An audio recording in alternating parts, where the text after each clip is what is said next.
hoje eu vou falar sobre a parábola das 10 virgens e tirar um estudo bem interessante para os dias de hoje, tá? Bem próximo daquilo que nós somos, tá? Em Mateus capítulo 25. Mateus capítulo 25, no verso 1 ao verso 13. Do 1 ao 13. Mateus 25, do 1 ao 13. Tá fácil? Todo mundo achou?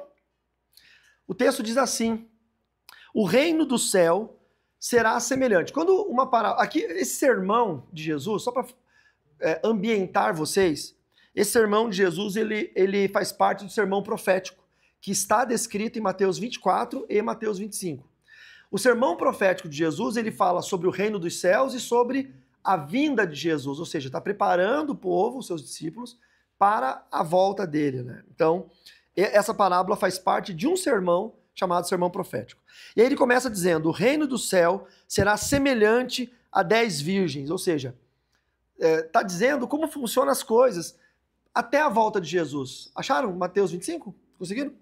Então, muitas parábolas que nós encontramos na Bíblia, elas têm uma explicação muito pontual para aquilo ali. Muitas explicações, por exemplo, do apóstolo Paulo, é muito regional, é para aquele povo. Mas existem outras parábolas que elas são para as nações até a volta de Jesus. Essa é uma delas. O reino dos céus será semelhante a 10 virgens que, tomando as suas lâmpadas, saíram ao encontro do noivo. Obviamente, as virgens são a igreja e o noivo aqui é Jesus. 5 delas eram insensatas e 5 prudentes.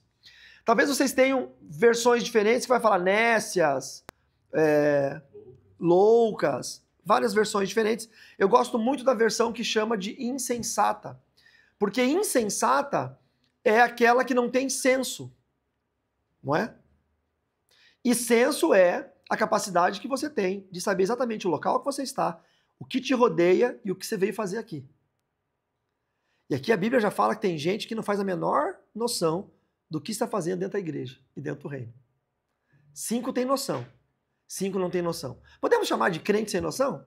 Não ofende, né? Tem crente que é sem noção. Tá ali, mas não sabe. Perguntar para ele o que ele está fazendo ali, não sabe. A gente vai falar sobre isso. Ao pegarem as lâmpadas, as insensatas não levaram azeite. Né? São insensatas. As prudentes, porém, levaram azeite em suas vasilhas, juntamente com as lâmpadas. E demorando o noivo, todas começaram a cochilar e dormiram. À meia-noite, porém, ouviu-se um grito. O noivo chegou, saí ao encontro dele. Então todas as virgens se levantaram e prepararam suas lâmpadas. As insensatas disseram às prudentes: dai-nos do vosso azeite, pois nossas lâmpadas estão se apagando.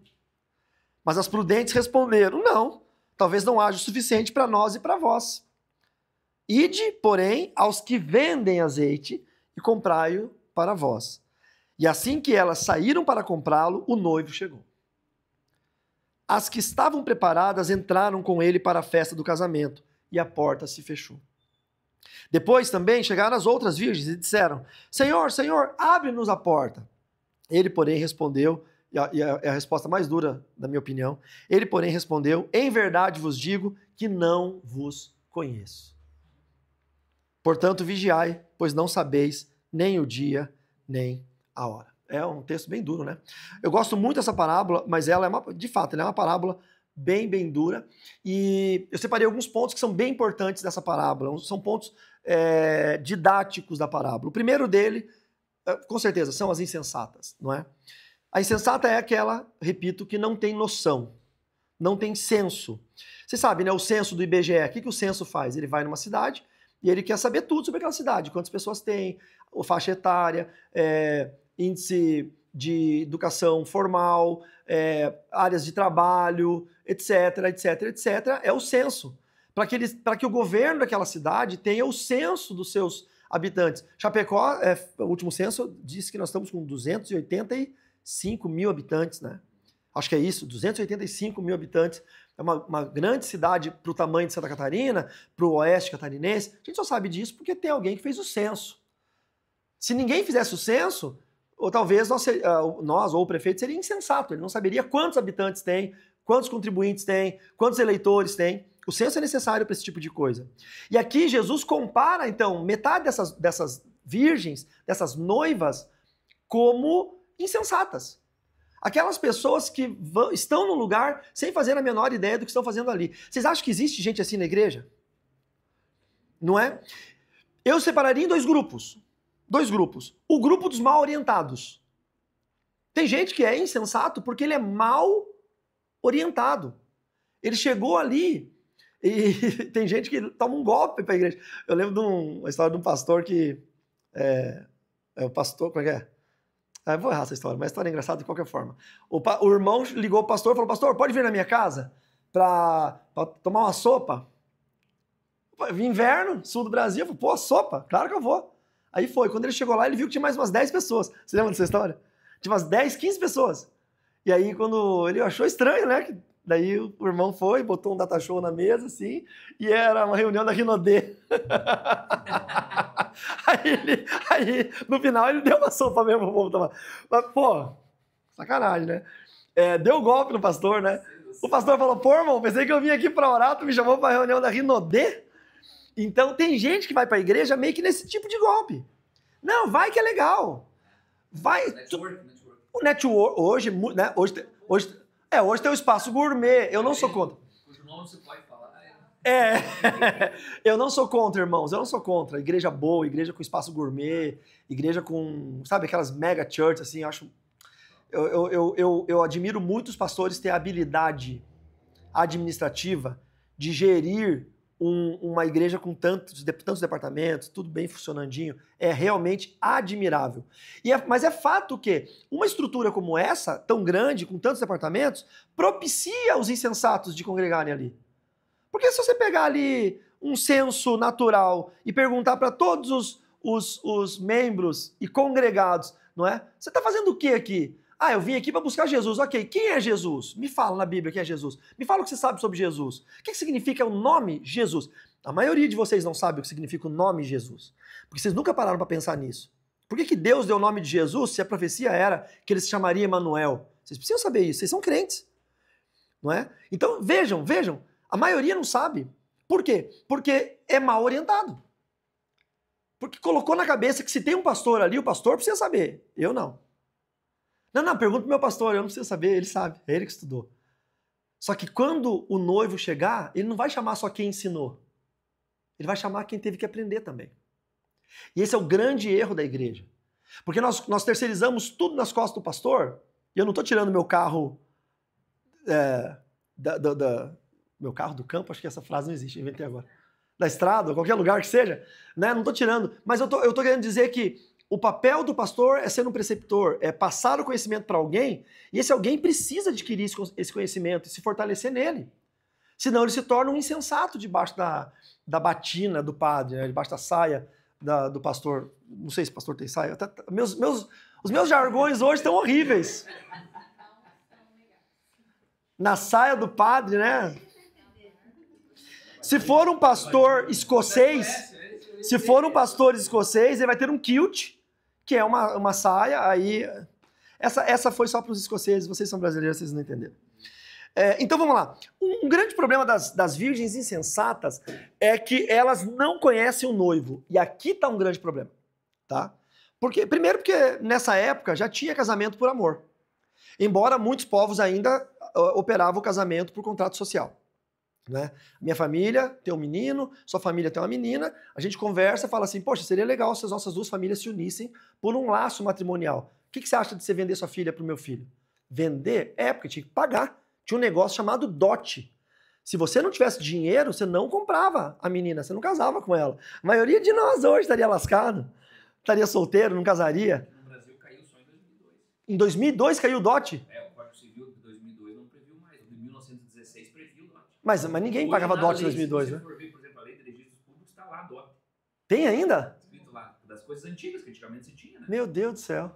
Que bom que a Francine não sabia, porque nós casamos em 2001. Nem fazia ideia. Dava... Nossa, Fran, retroativo, tem como... Viu? Em 2001 tu podia ter cobrado o dote. Teu pai tá pobre por não ter lido a lei. Na prática caiu antes, mas na lei Tava... 2002. Teu pai podia estar milionário hoje, eu ia juntar todo o dinheiro do mundo para poder pagar o seu dote.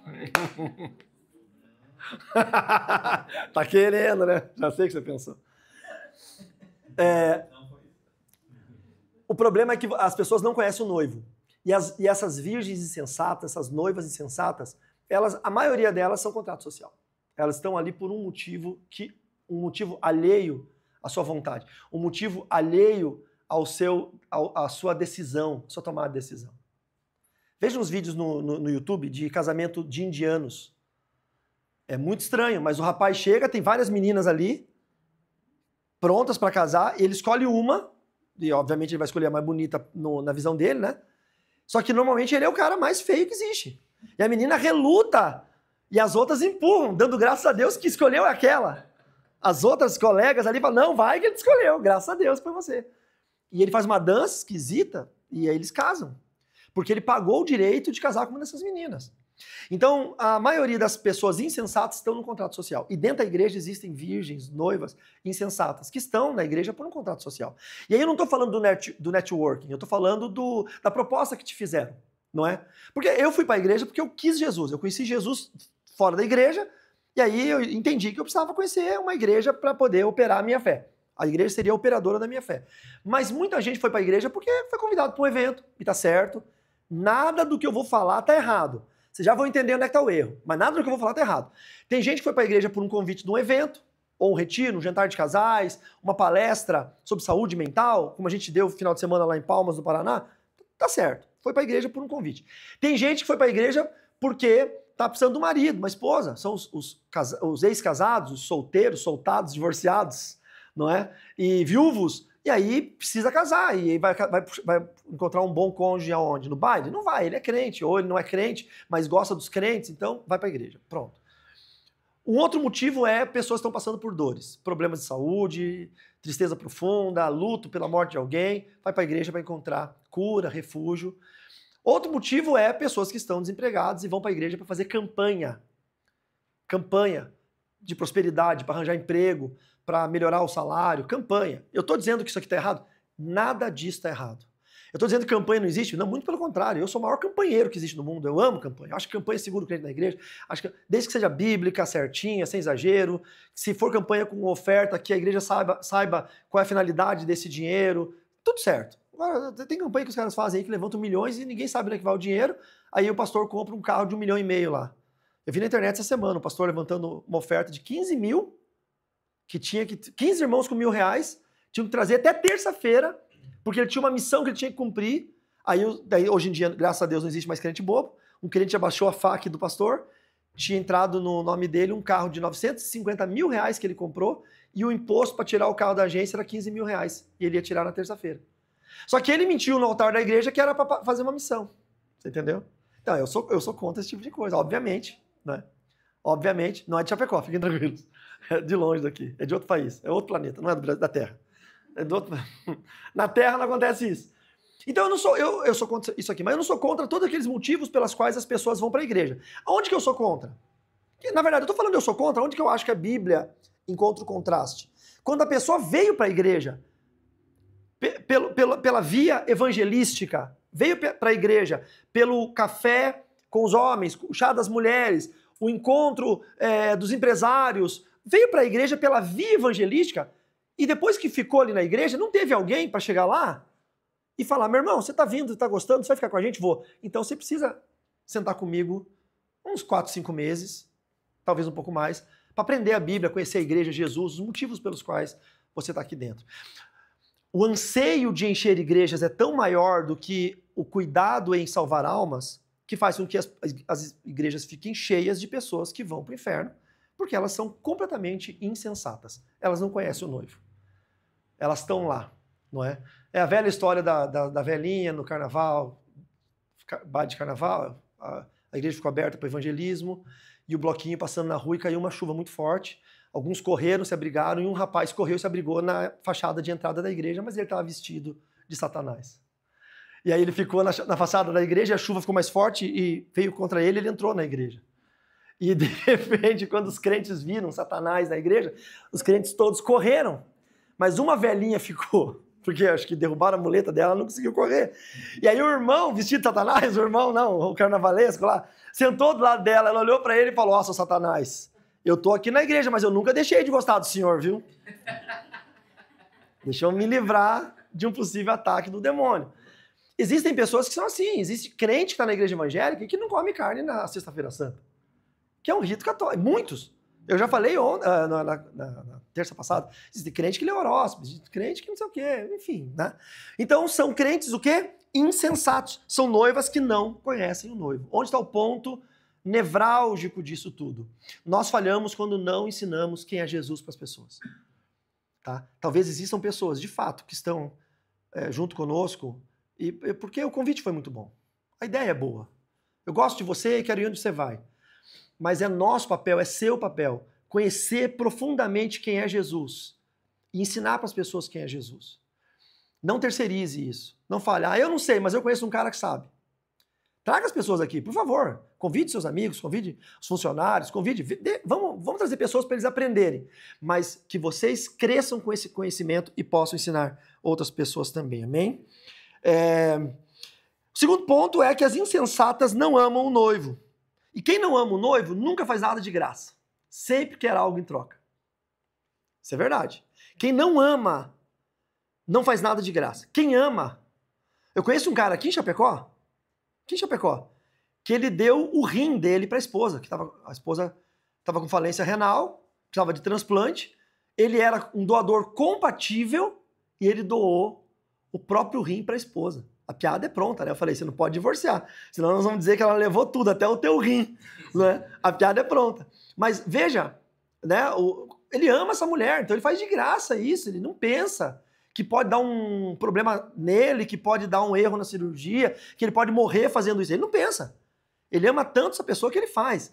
Quem ama, faz, sem pensar. Quem ama, não questiona. Agora, quem não ama, tudo tem um porquê. Tudo tem uma questãozinha. Tudo tem o que eu vou ganhar em troca. Lembra uma vez que uma irmã chegou para Francine na igreja e falou assim, pastor, acabou o papel higiênico do banheiro, lembra? Daí ela falou, amada, vai lá no depósito da igreja, pega lá e coloca. Mas eu não sou diaconisa. Não tem problema, tu é crente. Desculpa, pensei que você tinha que ser ungida para levar papel higiênico no banheiro? Aí a irmã foi e não tinha, né? Tinha acabado. Acabou. Falei, tu pega o seu dinheiro, irmã, desce no mercadinho ali, compra e bota lá. Será que você precisa pensar para ser assim? É porque quem não ama não faz as coisas por amor. Tá ali porque é insensato. Não ama. Quem ama faz por amor. Tá? A mulher que não ama o marido cobra tudo do marido. O marido que não ama a esposa cobra tudo da esposa. Não ama. Então o que eu vou ganhar em troca? O que eu ganho fazendo isso? O músico que não ama Jesus, ele quer tocar no culto que tem mais gente. Ele não vai na quarta-feira que tem 3 irmãos orando lá. O que ele vai ganhar em troca? A fama dele não tá para 3 idosas orando. Tá no culto de domingo com a congregação cheia. Não ama. Quem ama, faz de graça. Terceiro ponto é que a demora do noivo trouxe sono. E aqui, atenção às irmãs que gostam de dormir, que normalmente a mulher tem uma tendência natural a dormir mais e gostar mais de dormir, e maior dificuldade em acordar de manhã. Você tem essa dificuldade? Muito. Você tem, Vitória? Eu vi que você fez uma carinha, não é? Salmo 128. Deus dá aos seus amados enquanto dormem. Esse é o versículo de vocês. O que acontece? A demora do noivo trouxe sono a todos eles. O problema é que não está o sono.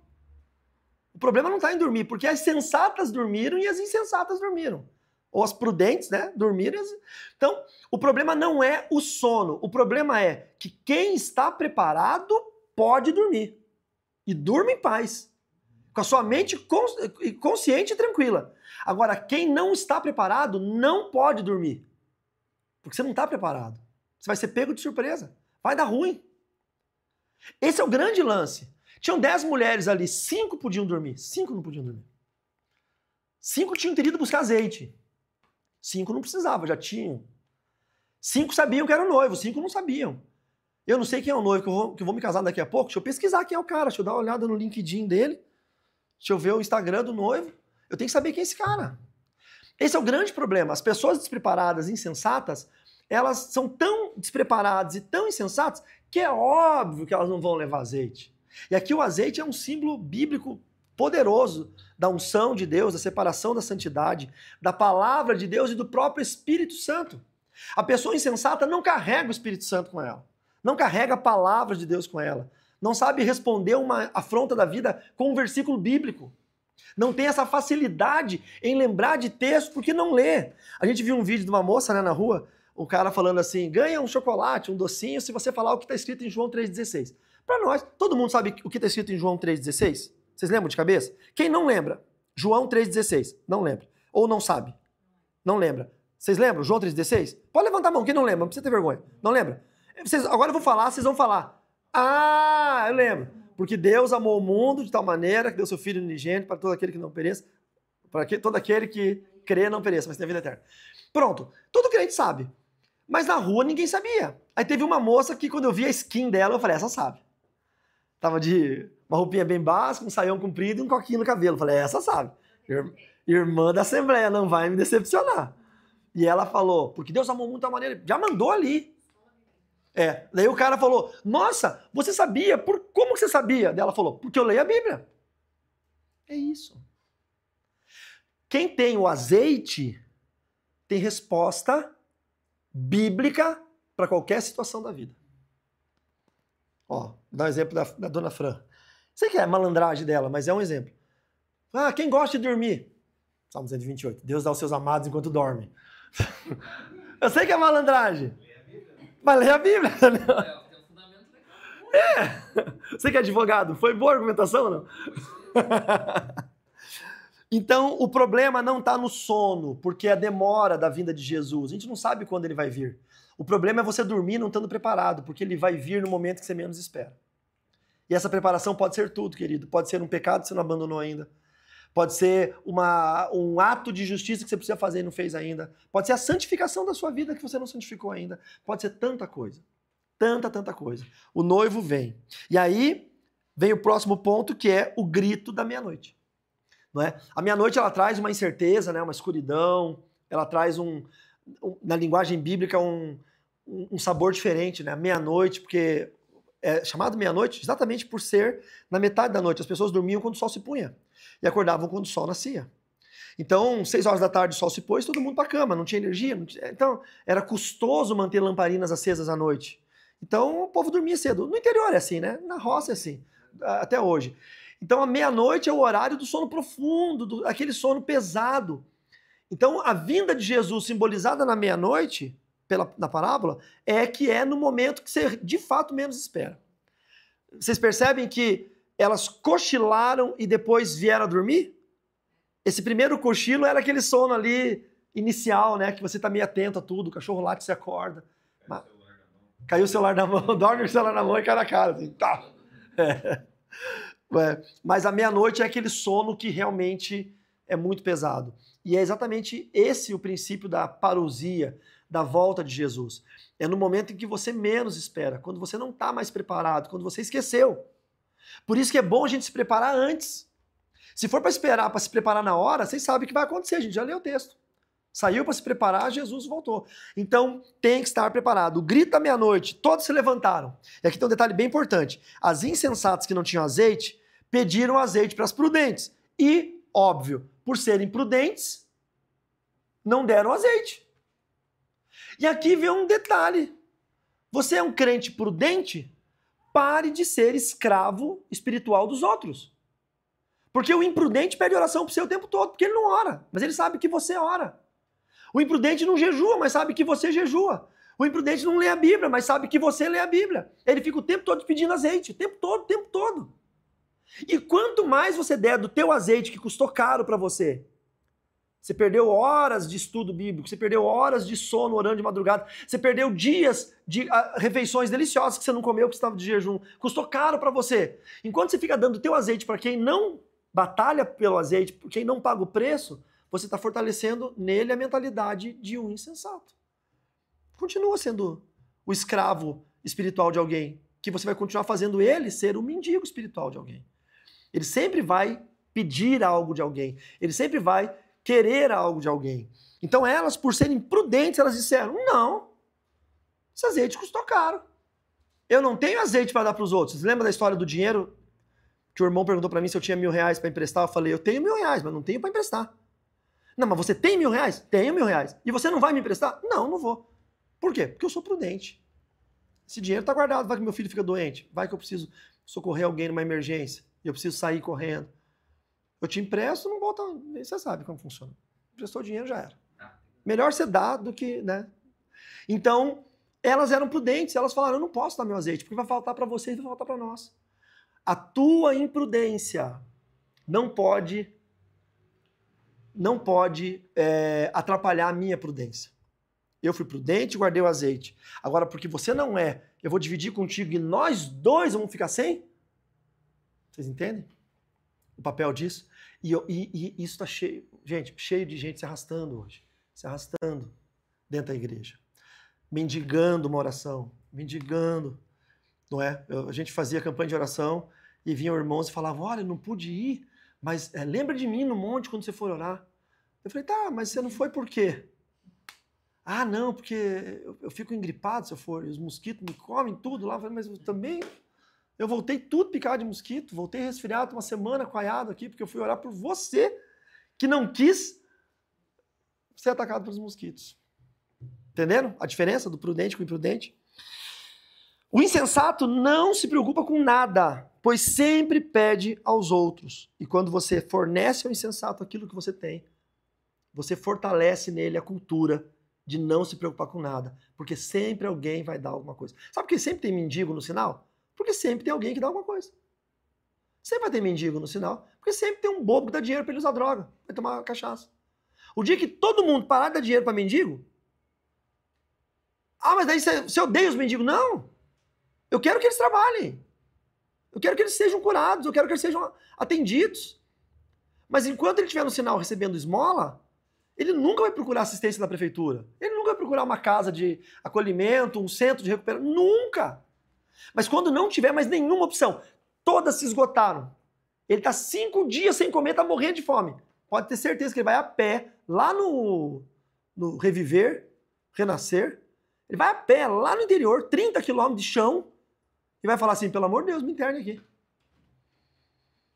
Concordam ou não? Chega falando amigos, né? Chega já crente, convertido. Mas por que eles não têm essa ação? Porque sempre tem alguém dando azeite para quem não buscou. O ir de comprar azeite, provavelmente as insensatas ofereceram dinheiro pelo azeite das prudentes. Porque veja a resposta delas.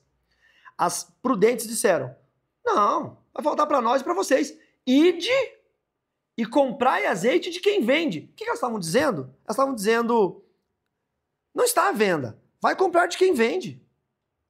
Talvez elas receberam uma proposta. Quanto custa o teu azeite? Eu te pago, eu tenho dinheiro aqui.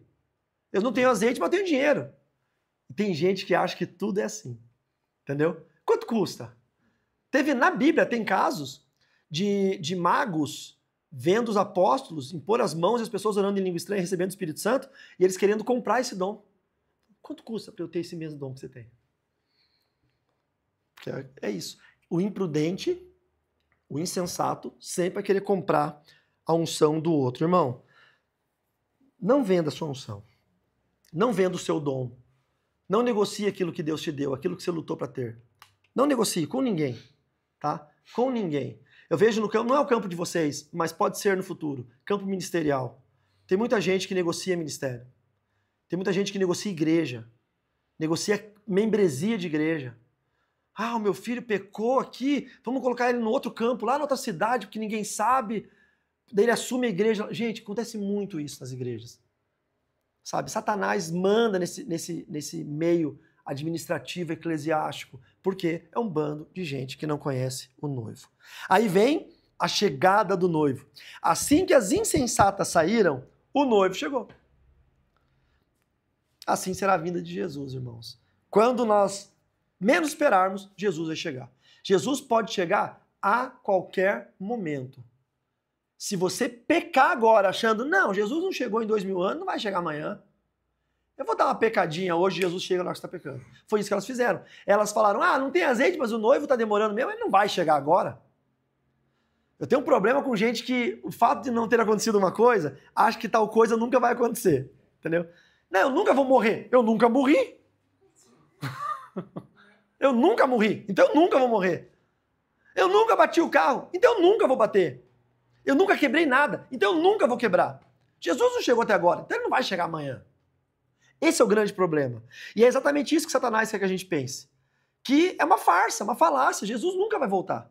E aí você vai seguindo tua vida confortável, pecando, mentindo, defraudando, deixando para amanhã as tuas responsabilidades cristãs. E aí Jesus vem hoje e não dá tempo de negociar o azeite. As virgens prudentes vão ser arrebatadas e as imprudentes vão ficar. Que agora vem a parte triste. Abre a porta, Senhor. É o que as insensatas gritaram quando a porta foi fechada. Não houve segunda chance, não há segunda chance. Por isso Cristo nos encoraja a sermos como as virgens prudentes, mantermos a nossa lâmpada cheia de azeite. O que é a nossa lâmpada? É o cristianismo latente, que brilha em nós. Que as pessoas olham para você e dizem, você é diferente, o que você tem? Aí você fala, não, é que eu sou crente. Entendeu? Eu sou cristão. É isso. É aquela chance que você tem de provar para o mundo que você serve a Jesus. Que essa parábola das 10 virgens sirva para nós, não só como ensino, mas como um sinal de alerta. Porque Jesus pode voltar hoje. Pode voltar a qualquer momento. E se ele não voltar, você pode morrer hoje. Você pode morrer, você pode pisar torto aqui na escada, tá amarrado, em nome de Jesus. Mas você pode pisar torto na escada e bater a cabeça e morrer. Eu estava falando com meu filho Matheus, teve uma história recente dos meninos que discutiram na porta da escola. Aí outro moleque mais forte deu um empurrão no menino, o menino caiu de costa, bateu com a nuca bem na quina do meio-fio. Morreu na hora. Morreu na hora. Pronto. Menino morto, pai e mãe desesperado, o outro menino agora é um assassino, vai ter que carregar isso pro resto da vida. Pode se converter, Jesus vai perdoar ele, mas a mente dele não vai perdoar ele nunca mais. Entendeu? Jesus pode voltar para nós a qualquer momento, irmãos. Numa besteira. Uma discussão na porta da escola, numa viagem, qualquer coisa. A gente fala isso direto. Eu falei com a Fran, a gente foi para Palmas, o Matheus estava em São Paulo, e a gente foi para Palmas dar uma palestra, eu e Fran, no carro. E aí eu falei para ela, deixa comida pro burger, pro nosso cachorro. E ela falou, não, mas aí a gente chega de noite, ele nem come. Eu falei, mas se a gente bate o carro e morre nós dois? E o Matheus está em São Paulo. Aí nosso cachorro morre de fome em casa. Deixa comida. Até alguém avisar que a gente morreu, que alguém vem aqui abrir a porta, o cachorro tem comida. Olha como que eu penso. Eu sei que é meio doentio, mas as psicólogas se olham com aquela cara de tem alguma coisa errada com esse cara. Mas é verdade. Não é? Porque a gente não pensa. Não é verdade. Isso é uma coisa que você criou na sua própria cabeça. Mas é plausível, pelo menos? É plausível? Tem gente que... Tem casos, vários, não poucos, de criança que ficou dentro de casa e os pais não voltaram mais. E não é que... E o pai foi preso, estava drogado, muito louco, por isso prendeu, levou para longe, mãe não sei onde é que estava, criança ficou lá, os vizinhos escutaram a criança 3 dias. Estava toda urinada, toda defecada, criança pequena, estava em casa. A mãe e o pai só saíram para ir na boca comprar droga. E não voltaram mais. E a criança estava 3 dias. Já em estado de inanição. Acontece. Entendeu? Então, assim, mas por que eu estou falando desses casos traumáticos aqui? Porque é para fazer uma analogia à volta de Jesus. Jesus pode voltar a qualquer momento. Qualquer momento. Pode voltar agora. Pum, voltou. E aí? Vocês lembram do ano 2000 que as pessoas falavam que o Jesus ia voltar? Depois foi 2012, porque quando nunca dá certo, quando não dá certo, eles preparam. Era hoje, né? Jesus ia voltar hoje. 23, Então, pode ser. Não vai ser hoje. Amanhã nós vamos estar aqui ainda. Tá? Sei lá, eu não quero nem saber quem é o profeta dessa vez. Estamos esperando o novo shopping, aí Jesus volta. Aí só os ímpios vão no shopping. Só vai morrer hoje? Ah, Giovanni, sinto muito. Tivemos uma notícia agora no final da tarde. Que clima você falar isso agora, no meio do estudo? Não vai dar tempo nem mas 700 quilômetros. Tadinha. Sinto muito. Sua avó por parte de? De mãe, na verdade, é a madrasta da minha mãe. Entendi. A mãe da minha mãe morreu quando ela tinha 9 anos, já tinha 9 filhos. Meu Deus do céu. Ela ajudou a criar todos. Olha só, vencedora. Tava com quantos anos? 90, né? Não, viveu bem, viveu bastante. Faz uns 15 anos que se converteu a Jesus. Faz 15 anos? E conseguiu levar alguns filhos. Olha que legal, né? Eu gosto muito dessas histórias de idosos que se convertem. Tipo, 80 anos se batiza. Pô, é muito legal. É muito legal. E aí deu tempo, entendeu? Tava com azeite. É isso. E quantos que vão morrer e não estão com azeite? Tá bom? É isso, irmãos. Deus abençoe. Vamos orar? Fique de pé. Glória a Deus. Essa oração é aquela oração que você vai pedir para Deus para encher a vasilha de azeite. Você vai falar assim, Senhor, preciso... O ruim de um pastor tradicional ser casado com uma mulher pentecostal é isso. Que ela sabe todos os corinhos de fogo, eu não sei nenhum. Vamos orar. Ô, irmã, esses pentecostais. Vem rodar aqui, irmã. Esses pentecostais, meu Deus. É a Francine, para quem está assistindo, é a Francine. Vamos orar. Deus, muito obrigado, Senhor, por essa palavra. Uma palavra que nos provoca a mudança e nos desafia a santidade para que nós possamos ter os nossos vasos cheios de azeite, para que as nossas lamparinas, lanternas, candeias nunca se apaguem. Em nome de Jesus, que nós possamos alimentar nossa fé com o azeite da unção, com o azeite da santidade, com o azeite da palavra de Deus, com o azeite da presença do Espírito Santo. Nos mostra, Senhor, e nos molda a agirmos de acordo com o seu propósito, que nós possamos minimizar. Talvez a gente não consiga jamais eliminar 100% dos nossos erros, porque somos falhos, somos humanos, carnais, nascemos no pecado, mas minimizar naquela quantidade mínima para que sejamos aceitáveis aos teus olhos e para que a salvação não saia de nós não venhamos a perder a nossa salvação.